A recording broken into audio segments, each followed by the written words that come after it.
FSN Radio. It's all about what's next. Go to financialsurvivalnetwork.com and sign up for your free weekly newsletter. You'll also get 3 free reports. The Financial Survival Network.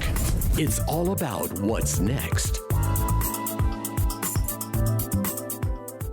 Welcome. You are listening to the Financial Survival Network. I'm Kerry Lutz. It's 1/3/19. Well, this year is getting off with a real bang. The person you're about to hear from is not a financial expert, but finances are very relevant to what we're going to go into. So I'll just repeat the metals prices, stock market price now. You're looking at gold hitting the $12.91 and change, up $7 the ounce today. Silver, $15.65, up 17 cents per ounce. This is multiple sessions we've been looking at behavior of the markets. If this is a bump, it's going to be a big bump. But more importantly, today, the Dow Jones Industrial Average, as of 2:05 p.m. on Thursday, is down a whopping 579.61 points. The dollar index down a whopping, and this is whopping, 0.62%. I mean, this is major declines here. Well, I shouldn't say percent. It's down 0.62, the index. And, well, you might be starting to get some bad thoughts in your head. You might think that you need a permanent solution. Well, wait. The person you're about to hear from will help talk you off the ledge, quite literally. Hey, as always, be a part of the show and email us, kl@kerrylutz.com. With us now, Dr. John Huber, our good friend from Texas and clinical psychologist, has treated people with many different types of disorders and mental illnesses. And Dr. Huber, first, welcome back to the show. And perhaps watching the stock market go down could be akin to a mental illness. It could be, Kerry. Thank you for having me back on. I appreciate the opportunity today. Sure. So you're watching the stock market go down. So when the stock market goes up, or when any bubble goes up, it's the greatest thing in the world because all this dopamine is getting released. Your pleasure centers are getting rewarded. Your reward center is getting rewarded. Everything is coming up roses. And then all of a sudden, for no discernible reason, the market changes course. We saw this in Bitcoin last year, December 15th, I think it was. A Bitcoin was worth $19,400 or $700, depending who you ask. And now, today, it's worth about $3,800. That's a lot of dopamine production that's going unsupplied here, Dr. Huber. What do you do? How do you cope with it? Well, what you're also getting is when it goes the wrong way, you're getting all these corticosteroids released into your system that can have serious physiological problems for you. We think about type A personalities and those corticosteroids increasing their risk for heart attack and things like that.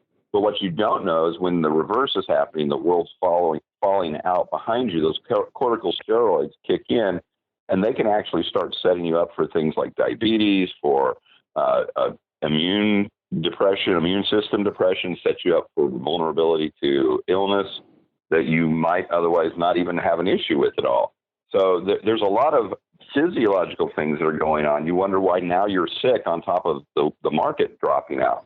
So one of the things I tell my patients all the time is, are you there for a historical thing, or are you a day trader?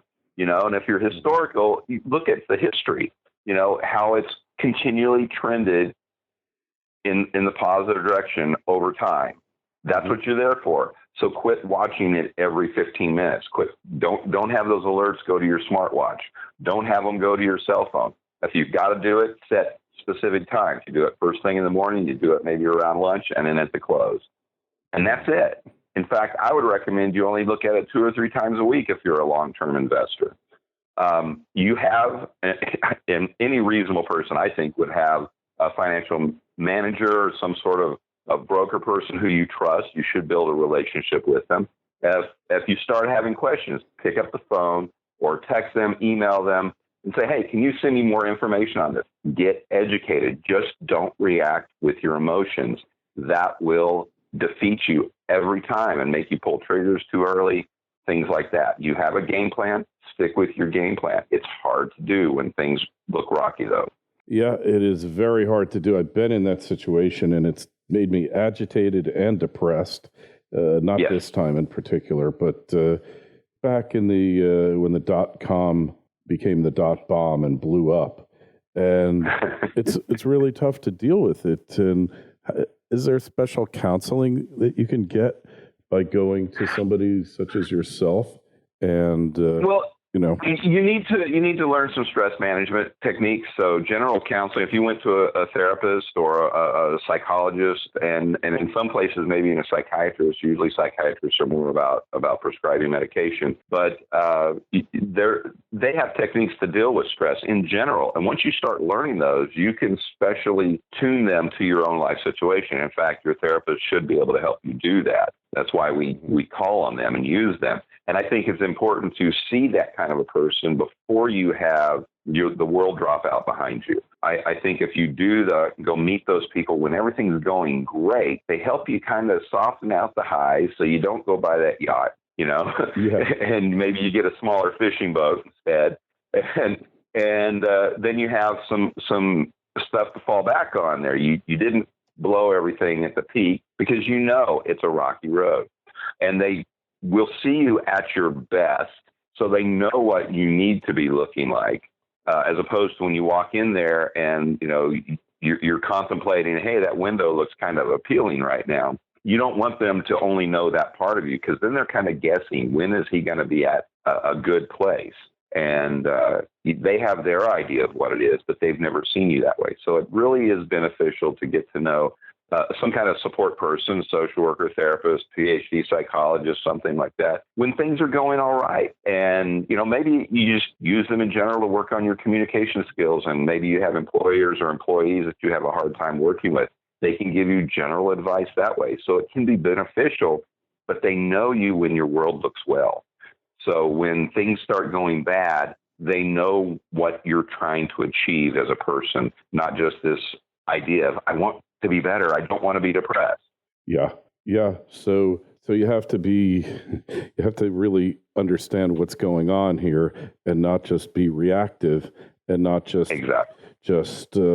letting it roll over you, because also you're going to make bad decisions when you're in that mental state as well, won't you? FSN Radio. It's all about what's next. Egypt is on the verge, once again, becoming a world-renowned gold producer. The golden age is being rediscovered. For millennia, ancient Egyptian kingdoms prospered from unparalleled riches. Pharaohs built their empires and flaunted their abundant wealth that was made possible by the country's resource-rich gold deposits. Despite this rich history, modern Egypt remains one of the most underdeveloped gold mining countries in the world. Eitan Resources is at the center of the modern Egyptian mining world, diligently working both as the only public exploration company in Egypt today and as the advocate for mining reform with the Egyptian government. However, those that arrive early like Eitan will reap the best rewards. Eitan's discovery of the legendary Lost Mountain of Gold at Radruin and its current aggressive drilling program there could potentially reap those rewards. Eitan Resources is focused on its 100% owned Abu Marawat concession in the Arabian-Nubian Shield, located 200 kilometers north of Centamin Sakari's world-class gold mine. Eitan possesses first-mover advantage in the under-followed jurisdiction of Egypt, which is currently undergoing mining reform. To stay on top of Eitan's latest drill results and news, go to eitanresources.com. Eitan trades on the TSX-V under the ticker AAN and on the OTC under the ticker ANLBF.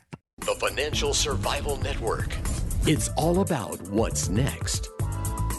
Absolutely. It's, I talk with a lot of my patients about don't make any major decisions. Period. You're in a bad way right now, or you just went from being really bad off to being really elated right now. Don't make any major decisions. Give yourself 24, 48 hours before you make a decision, because what you find out is it's not your higher functioning making that decision.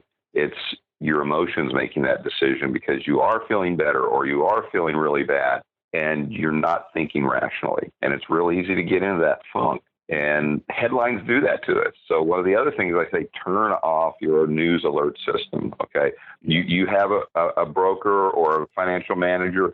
They will contact you when you need to be contacted. And otherwise, like I said, set a schedule up when you will check the markets if you have to check them frequently. Hey, that reminds me also, Doctor, of 9/11. When that occurred, I mean, if you couldn't rip yourself away from the television set, oh yeah, you had some serious depressing moments then, agitated, fearful, everything else.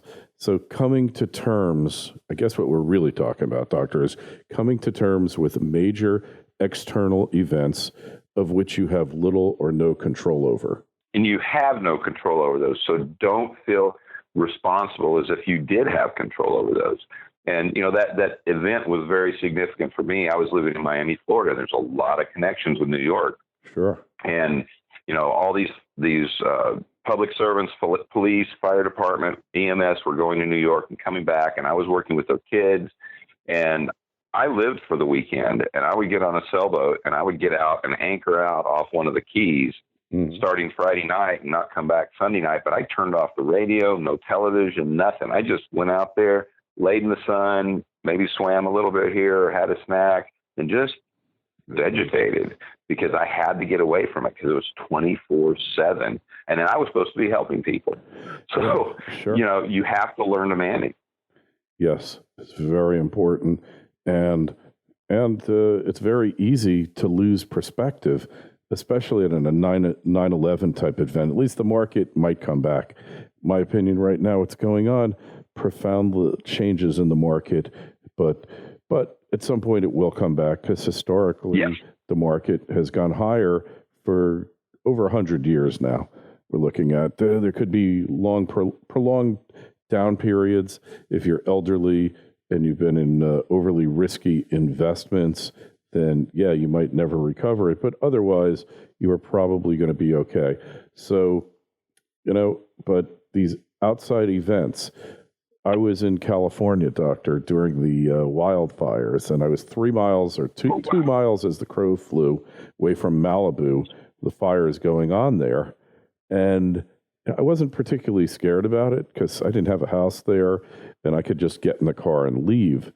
But it was it was really very, very disconcerting looking up in the sky and seeing these brown clouds of smoke, and the place smelled like kind of like what it smells like probably down by you when you get a chilly day and everybody puts wood in their fireplaces and you get this exactly odor, but multiply that times 100 and you begin to start to get an idea of what this thing was like. It was amazing. I just can't even begin to tell you. Man, that's a scary thought right there. And, they give us warnings for a reason. And we listen, in that case, we listen to the authority, which would be the fire and the EMS people telling us, hey, you need to evacuate. We need to listen to them. That's why we have professionals in this industry, and those hopefully you've got one you trust. If you don't have one you trust, you need to find a different one. Right. So, that's what it really boils down to. If you're like, well, I don't know, then if you don't trust your financial manager, you need to go find somebody else. That's ultimately what it boils down to. Yeah, couldn't agree with you. That will give you that security right there. That's really the truth. You got to, find someone you trust and really, really just, hey, get rid of that person if it's not working for you, right? That's right. What you need to do. That's right. You have control that way. That's really the only kind of control you have in that situation. Mm-hmm. Yep, that's definitely it. So any more advice as far as stock market?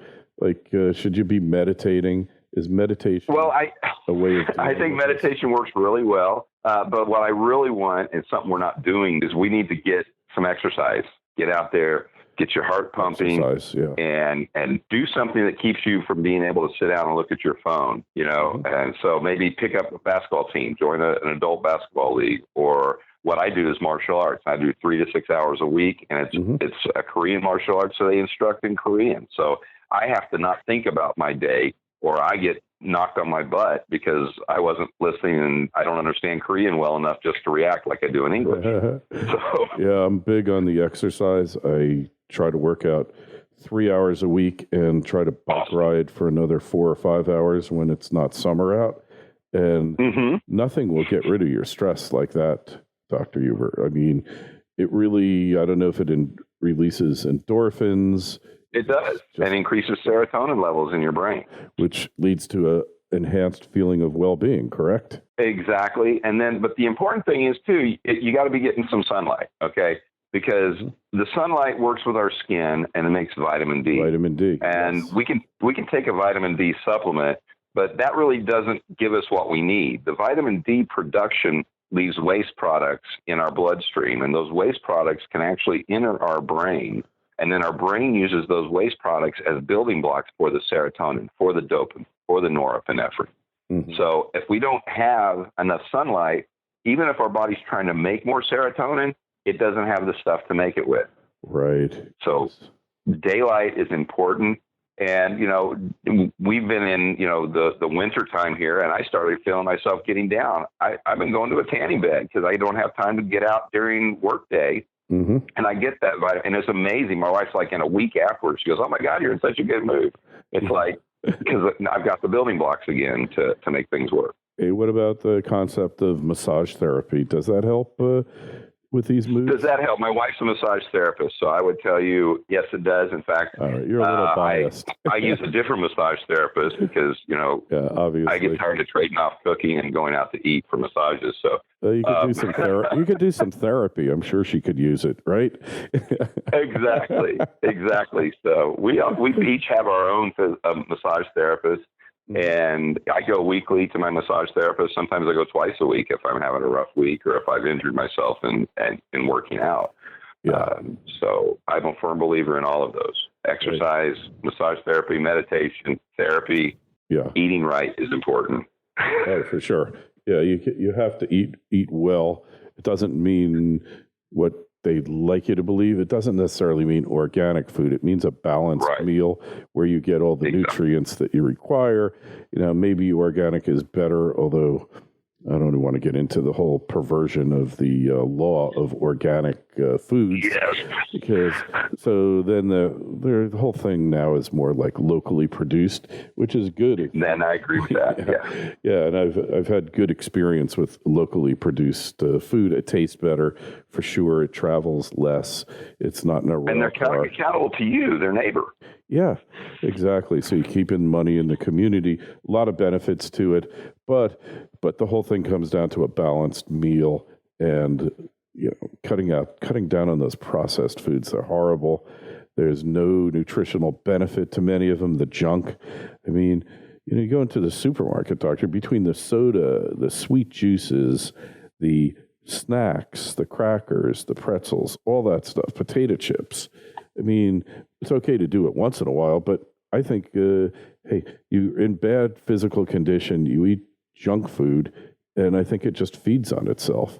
So it does feed on itself. One of the things that has helped me is managing my intake, not just in eating right. I've always eaten right, but, you know, I was one of these college athletes and high school athletes, so my proportions have been out of whack forever.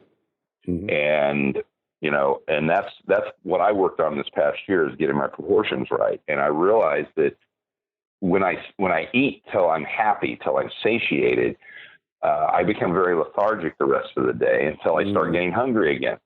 So when I eat an appropriate portion, I'm getting plenty of nutrition. I'm getting all the caloric intake I need, but I'm also much more alive and involved in the moment the rest of the day. So it benefits me all the way around. And in the meantime, it took me 11 weeks, I've lost 36 pounds. Wow. So that's pretty impressive. That's I still have ice cream. I still have chocolate. You know, I just eat smaller amounts. Yeah, which isn't that hard to do. You can definitely do it. And it doesn't really require just rebalancing, not eating as many carbohydrates. Carbohydrates always make me more hungry throughout the day. If I start out with a bagel in the morning, then I'm going to be eating constantly throughout the day. If I don't have any carbs in the morning, it's easier not to even think about them. Well, we started out about the stock market here, Dr. Huber. Now we're talking about nutrition. But I think the point you're making, and it's a little indirect the way that we made it, is that mental health is holistic. It doesn't just start with, thinking happy thoughts. You have to be treating your body properly, working out.